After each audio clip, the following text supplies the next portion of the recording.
Good girl. Where's this one? Now, Tom, put this one on. There's it. Good.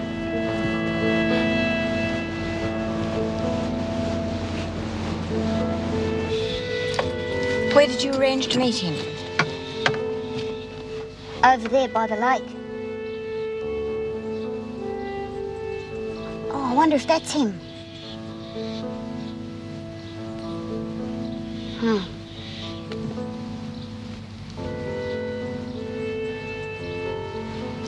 Perhaps he's changed his mind. You're not getting out of it that easily, my girl. Come on.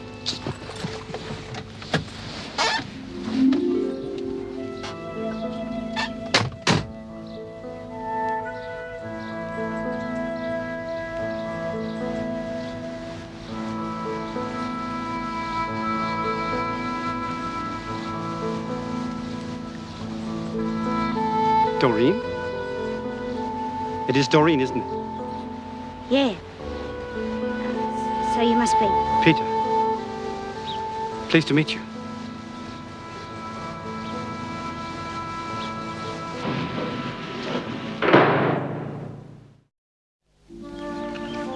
And she's the governor at Wentworth? Yeah, that's right. I see. Do you? I mean, you're not all upset about all that all the rubbish I wrote in my letters. Certainly not, Doreen. I understand perfectly. Being in prison, no family of your own, no friends, and then an opportunity to correspond with someone on the outside. I'm sure I would have done the same thing myself. You reckon? Of course. One doesn't have to be a resident of the Bastille to be a prisoner, you know. After my day's work, I escape into the sanctity of my humble abode. If it wasn't for my music, I don't think I could face the outside world. Do you like Bach? Oh, I can take it or leave it, you know. Then take it, Doreen, take it. Before that disappears, too. Oh, it disappears, does it? Doesn't everything worthwhile disappear eventually?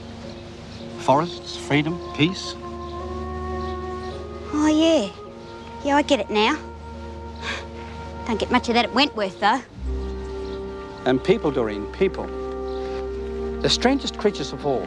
You get to know one of them, and just when you think you've got a friend. Yeah, they disappear quicker than anything.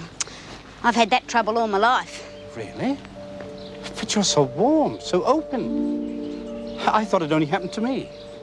Oh, no, you haven't got that problem all on your own. More's the pity.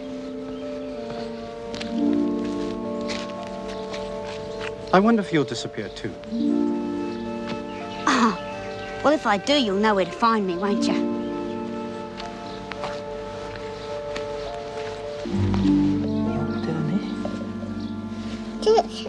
Yeah. Come on, darling. I better get you ready to go back. There we go. Yeah. There's Teddy. There's Teddy. What do you think you're doing? I'm just getting ready to go back to the home. Well, you can just take your hands off her. She's my daughter. Oh, she's my daughter too, you know. Look, Mick, I'm not going to have a blue in front of her. But you just remember this. I look after Elizabeth. I always have done, and I always will. Just because you're the father, that doesn't mean a thing to me as far as I'm concerned.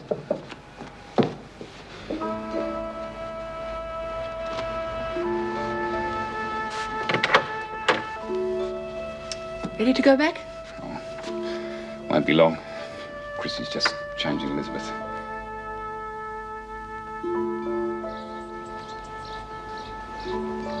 Come along, Doreen. It's time we were going. Oh, well, I'll see you, Peter. Oh, yes. Perhaps we could meet here again next week. I'm afraid that won't be possible, Mr. Hope. Oh? Well, this was a special dispensation in view of the circumstances. I felt Doreen needed to be taught a lesson. Yeah, well, I've certainly learned that lesson, Mrs. Davidson, so, can we go now? Perhaps I could visit you at Wentworth. Well, that's up to Doreen. Yeah, well, you see, I've enjoyed meeting you and walking with you and that. And, well, you'd like me to be honest with you, wouldn't you? Of course. You will see, Peter, it's like this. I think you're a nice enough bloke, but you're just not my type, you know?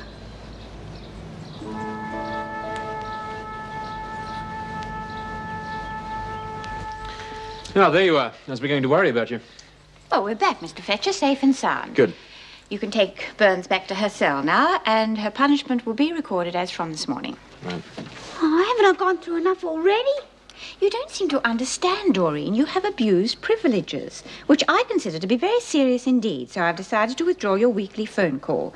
And in view of your misuse of male privileges, causing embarrassment and inconvenience to members of the public, not to mention members of my staff, censorship of all male will be reintroduced forthwith. Mrs. Davidson, you can't. Don't you know what they'll do to me? You should have thought of that before. Thank you, Mr. Fletcher. Come on, Burns.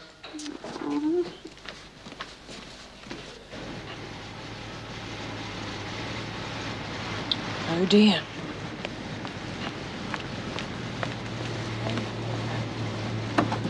Mrs. Morris, I can accept that these two might be a little late getting back due to their involvement with Elizabeth, but I would have thought you could keep an appointment. Matron, it's only 4:10. Which is not 4 o'clock, is it? I don't know how you run your office, Mrs. Morris, but we run this home according to a schedule. Now, that schedule has been disrupted, and Elizabeth is late for her bath. Oh, Elizabeth's already had a bath and a full change, matron. Well, that was an absolute waste of time on your part, Miss Latham.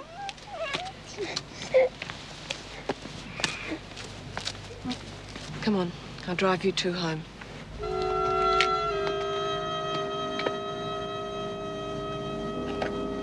Chrissy? What did she mean? It was a waste of time. Pardon? Me, bathing and changing Elizabeth. Why would that be a waste of time? She's upset because we're late. No. No, she's upset because I've screwed up her schedule. She's going to take it out on my baby. Chrissy, stop it. She was upset because we were late, and that's all. You sure, Mrs. Of Morris? course I'm sure. Well, she won't have to worry. Elizabeth won't be back late next time. She won't be back late next time.